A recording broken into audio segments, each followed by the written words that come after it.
イベントサウンドはスマホの状態が変わった時、好きな効果音でお知らせしてくれるように設定できるアプリなのであります。時報をはじめ、画面の点灯やバッテリー残量の変化など、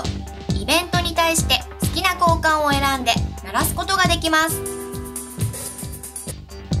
スケジュール機能を搭載しているので、効果音を時間で変えたり、休日だけ鳴らしたりすることが可能です。